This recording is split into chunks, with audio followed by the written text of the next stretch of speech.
औज़ुबिल्लाहिमिनश्शैतानिर्रजीम बिस्मिल्लाहिर्रहमानिर्रहीम। अस्सलाम वालेकुम दोस्तों, मैं हूं मोहसिन रज़ा और आप लोग देख रहे हैं 24/7 टीचर्स ऑनलाइन।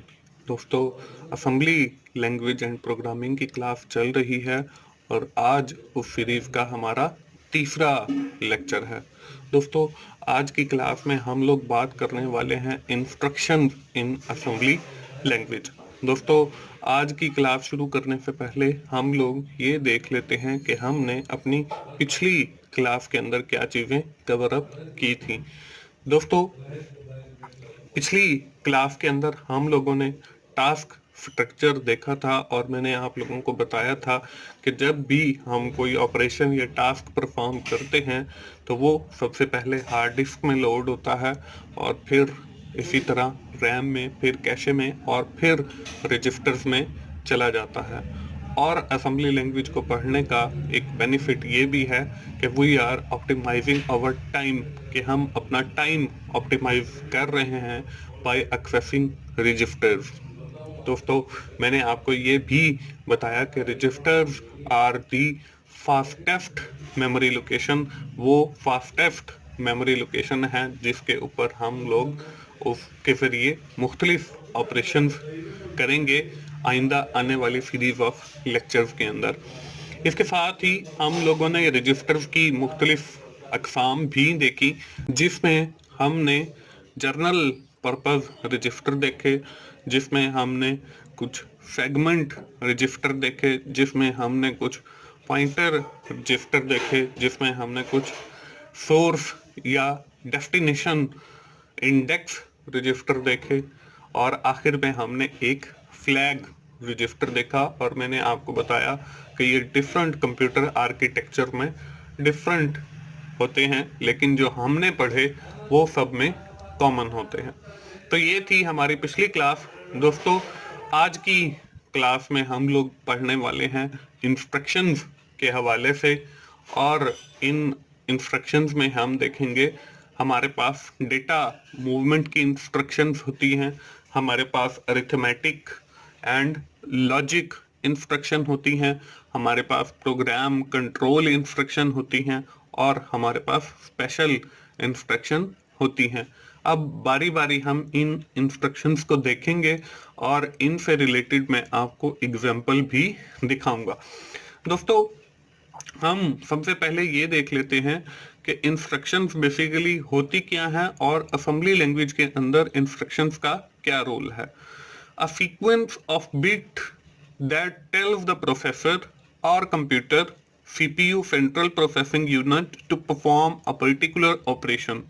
ये हमारे पास सीक्वेंस ऑफ बिट्स होती हैं जो हमारे प्रोसेसर को बताती हैं या हमारे सीपीयू सेंट्रल प्रोसेसिंग यूनिट को बताती हैं कि उसने कौन सा टास्क या कौन सा ऑपरेशन परफॉर्म करना है।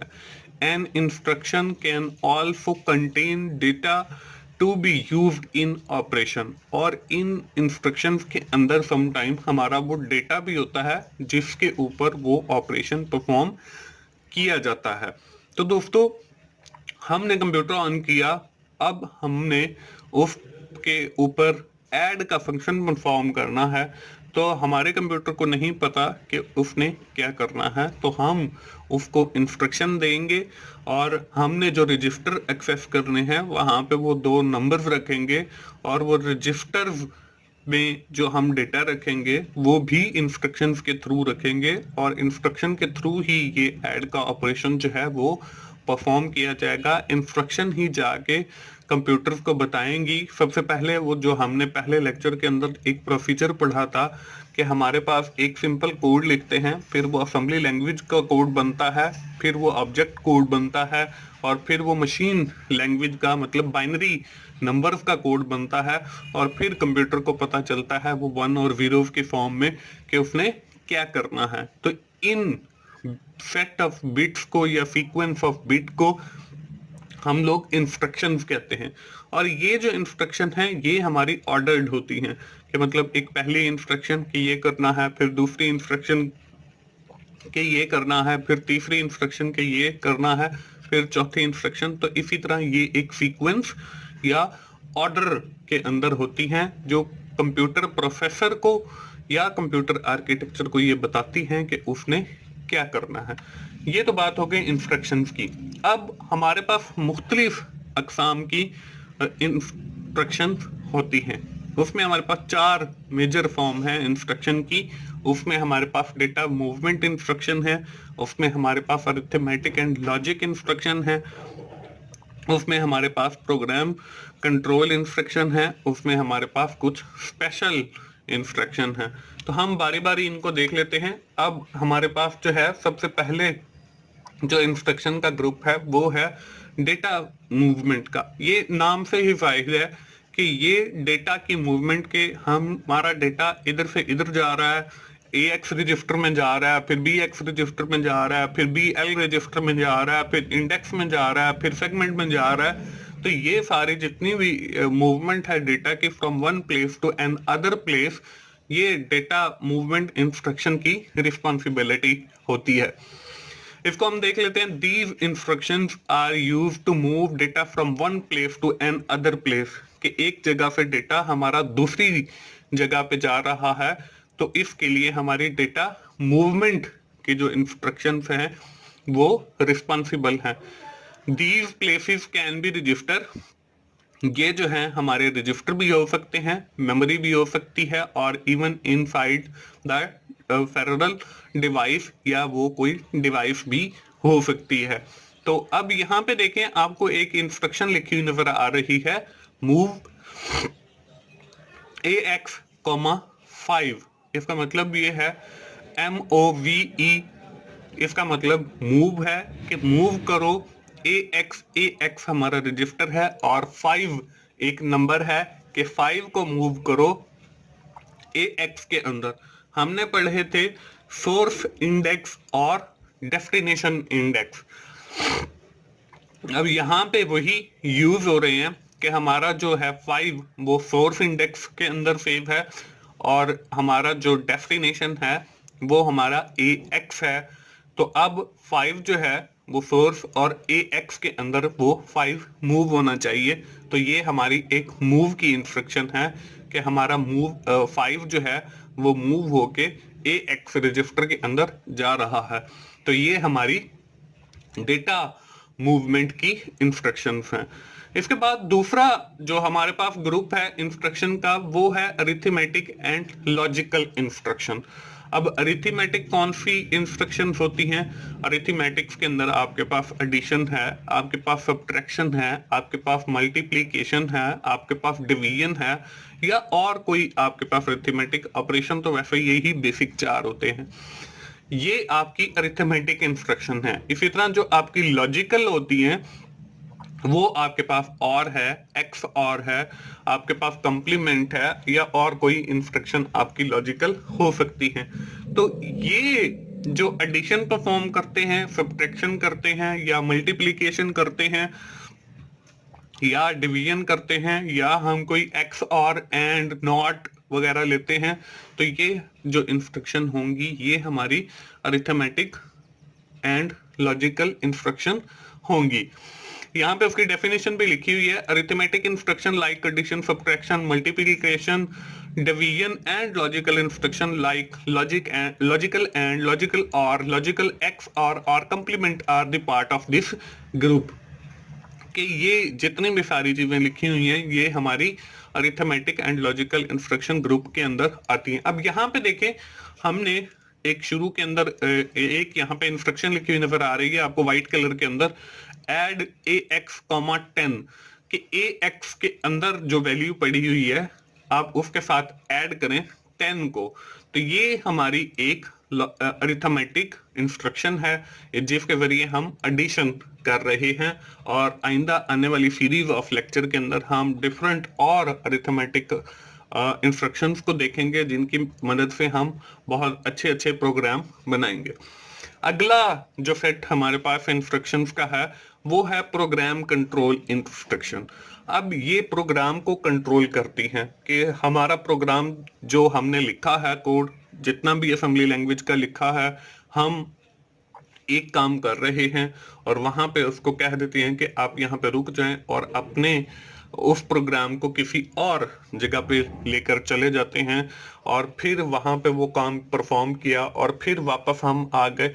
तो इस तरीके से हम जो है आगे पीछे मूव कर जाते हैं। तो ये जो सारे काम परफॉर्म करते हैं ये हमारा प्रोग्राम कंट्रोल इंस्ट्रक्शंस परफॉर्म करती हैं। जैसे हमने कंडीशनल कुछ स्टेटमेंट्स होती हैं। हमने कहा कि अगर किसी बच्चे के 80% नंबर हैं तो उसका ग्रेड जो है वो ए है, वो प्रिंट कर दो। अब देखें, वो उस लाइन तक आएगा जहां तक हमने वो इंस्ट्रक्शन दी हैं, वो उसको देखेगा। अब उसके नंबर 80% नहीं है तो वो नीचे चला जाएगा। तो इस तरीके से आप देखें वो काम वहीं पे रुक गया और वो नीचे चला गया।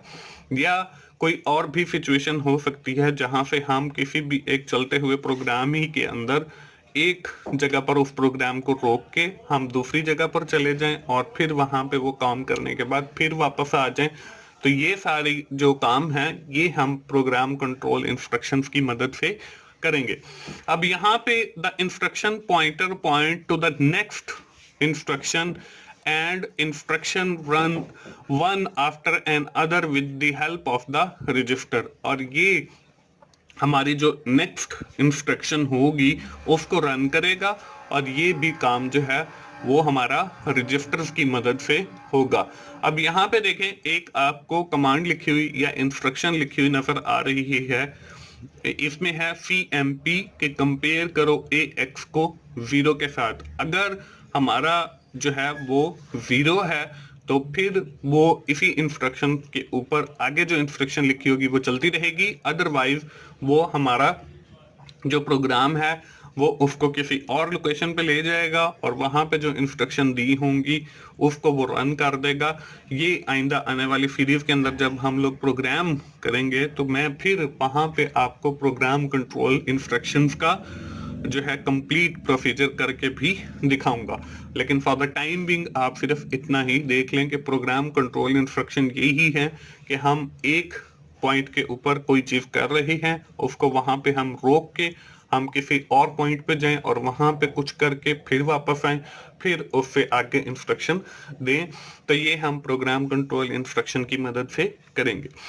नेक्स्ट अगला जो ग्रुप है वो है हमारे पास स्पेशल इंस्ट्रक्शन का।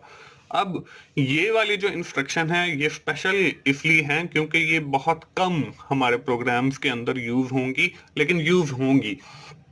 और जब ये यूज करेंगे मतलब आइंदा आने वाले सीरीज ऑफ लेक्चर के अंदर, तो वहां पे मैं आपको बताऊंगा कि ये हमारी स्पेशल इंस्ट्रक्शन है। अब स्पेशल इंस्ट्रक्शन करती क्या है? These instruction allow in changing specific processor behavior and use to play with it। अब ये हमारे उस प्रोसेसर या आर्किटेक्चर जो हमारे पास सिस्टम है उसका जो प्रोसेसर है उसके बिहेवियर को चेंज करती है। दे आर यूज रेयरली, ये बहुत कम इस्तेमाल होती है, but are certainly used in any meaningful program. लेकिन जो आपका मीनिंगफुल प्रोग्राम होता है उसके अंदर यूज भी हो सकती हैं। अब देखें यहाँ पे आपको एक इंस्ट्रक्शन व्हाइट कलर में जो लिखी हुई नजर आ रही है वो है CLI। ये है क्लियर इंटरप्ट फ्लैग।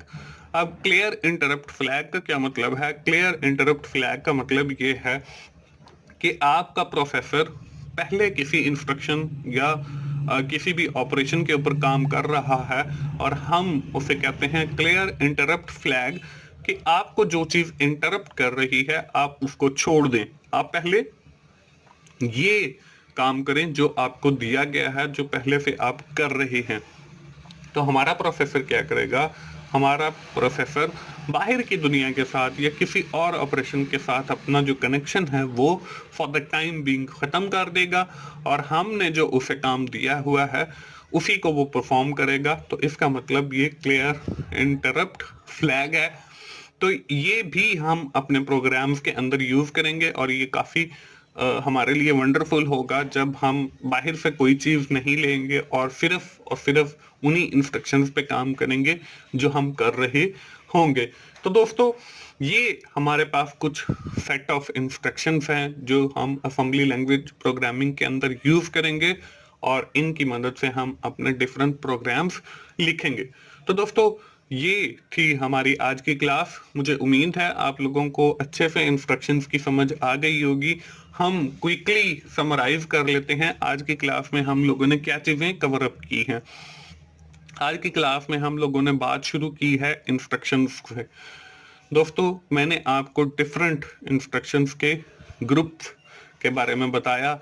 इसमें हमने डेटा मूवमेंट इंस्ट्रक्शंस देखी जो डेटा के मूवमेंट के लिए रिस्पॉन्सिबल होती हैं। उसमें हमने अरिथमेटिक इंस्ट्रक्शन देखी जो हमारे बेसिक ऑपरेशन हैं, एडिशन, मल्टीप्लिकेशन, डिवीजन या सब्ट्रैक्शन, उनके बारे में होती हैं। फिर हमारे पास लॉजिकल इंस्ट्रक्शन है जिसमें नॉट, एंड, और, एक्सऑर वगैरह हैं। उसके बाद हमने प्रोग्राम कंट्रोल जो हमारे प्रोग्राम को one point two another point लेके जाते हैं और फिर वापस लेके आती हैं। फिर हमने कुछ स्पेशल इंस्ट्रक्शंस देखी और यही इंस्ट्रक्शंस हमारे प्रोसेसर को बताती हैं कि उसने क्या करना है।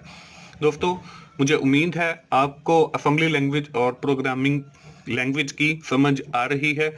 अगर आपको मेरी वीडियोस अच्छी लग रही हैं तो उन्हें लाइक कीजिए, अपने दोस्तों के साथ शेयर कीजिए, कमेंट्स की सूरत में अपना फीडबैक दीजिए ताकि मैं और अच्छी वीडियोस बना सकूं आप लोगों के लिए।